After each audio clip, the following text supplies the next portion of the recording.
Paimon heard that you were seeking help from the bard over there. We're his assistants. Why not talk to us? Huh?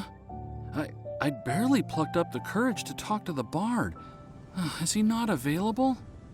Don't be shy. It doesn't matter who you talk to.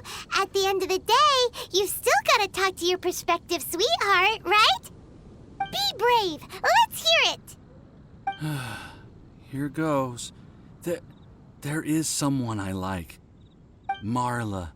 She's cute and hardworking, always helping her family out with the farm work. And sometimes she gets so tired, she takes a nap on a bench by the side of the road. Is she from the city? No, she lives in Springvale, quite away from me. And because of my family, let's just say that our families are quite different. My father objects to us being together. But Marla and I have found a way to work around it. Whenever we want to meet, we go stargazing at Star Snatch Cliff. Well, sounds like you two are getting along just fine. We are. So, what I came to discuss today doesn't so much concern Marla as my father. My father is quite conservative and very strict. Still, it's my fault that I've never told him how I really feel. I'm thinking, if I use this opportunity to offer a wind bloom to my father and formally ask for his approval at the same time, maybe he'll support us. What are you planning to say? I want to tell him that, even though Marla doesn't come from a wealthy family, her kind heart and hardworking nature are things that Mora can't buy. Does that sound too childish? Oh, I hope he doesn't yell at me. Oh, no. Aw, there. Uh-huh.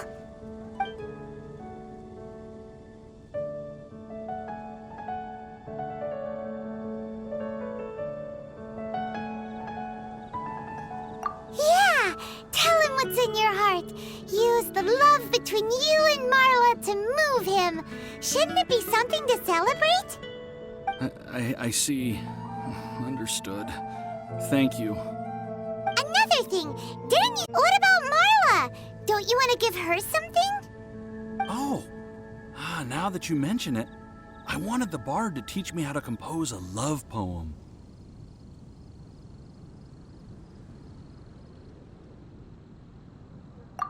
Of course, and I'll give her some flowers, too. Yeah, I'll pick some later. Thank you for your help.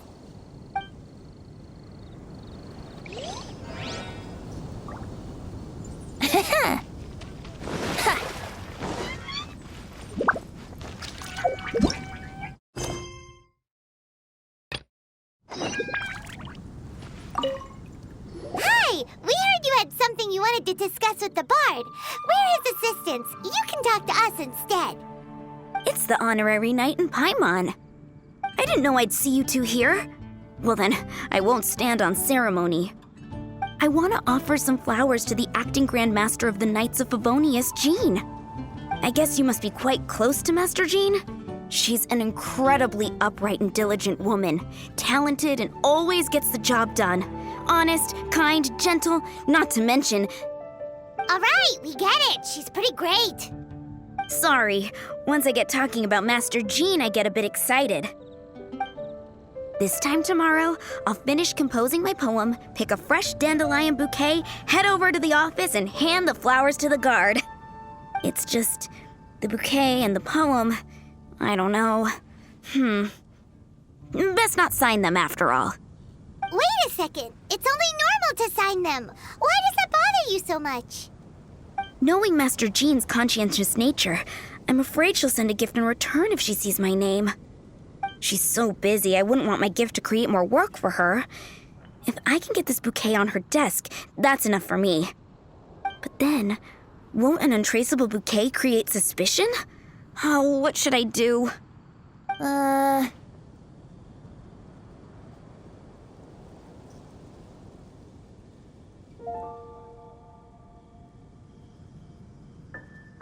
Jean's definitely the kind of woman who'd come looking for you if she saw your name. If you really want to spare her the effort, best leave it unsigned. Right. Glad you agree. It's not without its risks, but her extreme conscientiousness is what I like about her. So for me, raising a bit of suspicion is a risk worth taking.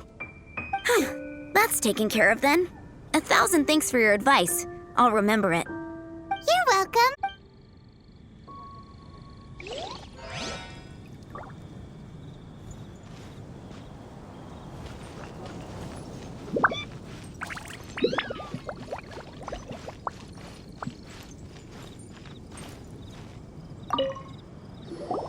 You there! Are you looking for help from the bard?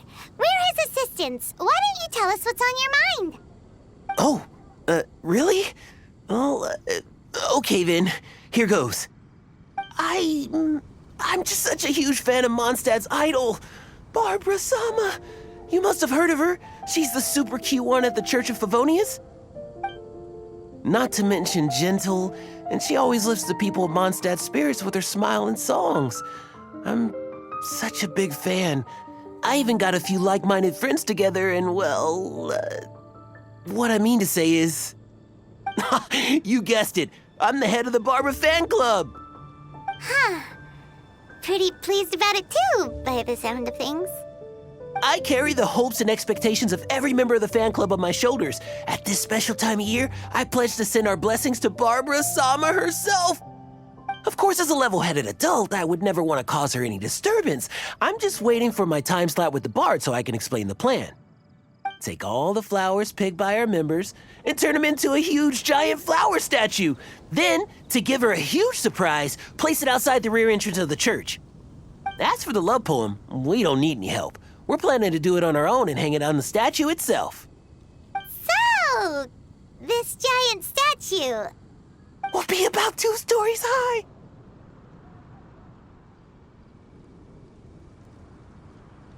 But it's all in good faith, don't you see? When Barbara Sama catches sight of it, she'll feel the burning flames of our everlasting love. So, what do you think?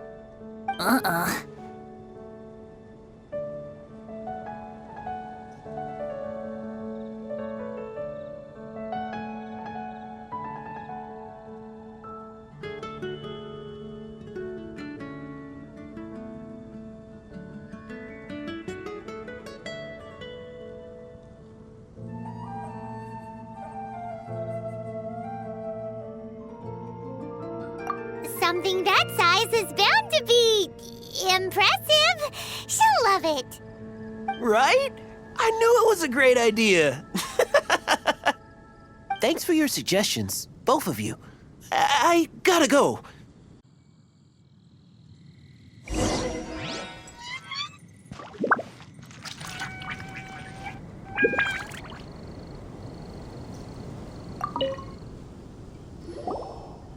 Tone-deaf bard, we dished out some advice, just like you said. How did we do? Seems like my gestures weren't always translated into the advice I intended to give. I guess I need to work on my communication for next time. Next time. So, who else needs some help around here? What are you 3 up to? Mind if I get in on the action? KAEYA! Are you also here for romantic guidance? It's the greatest bard in town. And now, the greatest romantic advisor in town, no doubt. Still, don't you have other business to attend to? Oh, you mean teaching people how to compose love poems? Exactly that. I heard you were teaching classes in the plaza, so I came right away. Huh? KAEYA, you want to learn how to compose love poems too? I'm not too shabby. Nevertheless, I'd like to register for the fast-track classes. How come? You're a smooth talker. Do you really need my guidance? The real question is, are you willing to take me on as a student? Of course!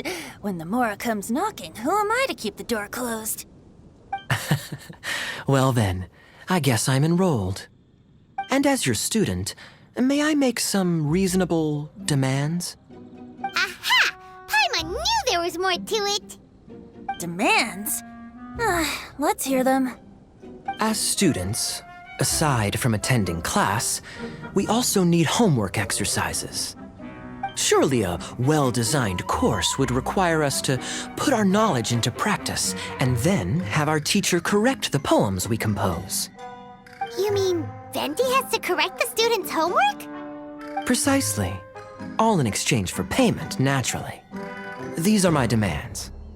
Or, to put it another way, I'm actually gonna have to work for a living. Is that so bad? I just think that with things like this, you should see them all the way through. More fun for everyone involved, don't you think? What do you say? I feel like KAEYA's knack for mischief is at play here. Is indeed a vital step. And I am curious to see the fruits of my students' labor. Congratulations, KAEYA! Your demands have been accepted! As I expected, a reasonable and down-to-earth teacher. Hold your horses. I have a demand for you, too. Cool! A coercion contest. I will pay special attention to your homework and guarantee that you will see improvement in your studies. But as for your tuition fee, some Wind Bloom Festival exclusive Apple Bloom cider should do the trick. What with you and Master Diluc being on such good terms and all, that shouldn't be a problem, should it? Steady now. Let's not overestimate my abilities. Still, one bottle of the good stuff in exchange for your guidance. Not an opportunity to pass up. Whoa, one bottle? Make that 3. Jeez, give him an inch and I'll take a mile. Please, please, please. Deal. Marvelous. Grab some paper and make your way over. Professor Venti's Poetry Masterclass is now in session. What's the paper the tone-deaf bard pulled out of his pocket? And whose names are those? Albert, Ellen, Marvin, Timaeus, KAEYA, Bennett. Oh, present! Wow, Bennett's really fired up for this. So you're Bennett? Excellent. I like your enthusiasm. Make sure to channel that vigor into your poetry. Yes, sir! Even adventurers want to learn how to write poetry. I see this is going to be a popular class. Tone-deaf bard's gonna make a fortune.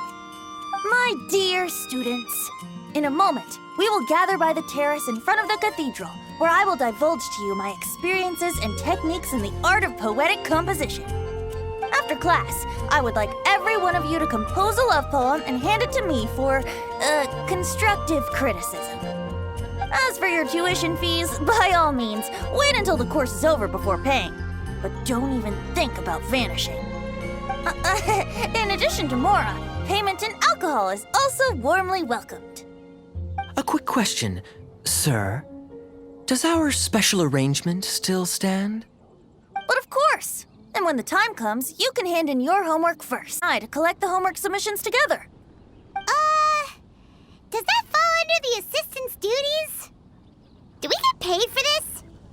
Think of it as an initiation into Mondstadt's traditional culture. An opportunity to immerse yourselves in the Windbloom Festival. I'm going to great lengths here to make sure you're a part of the festivities. Not to mention, it would entitle you to a share of the remuneration. Oh, sir, yes, sir! Good. In that case, when KAEYA's finished with his homework, let's go and look for him at the Knights of Favonius headquarters. But for now, I've got classes to teach.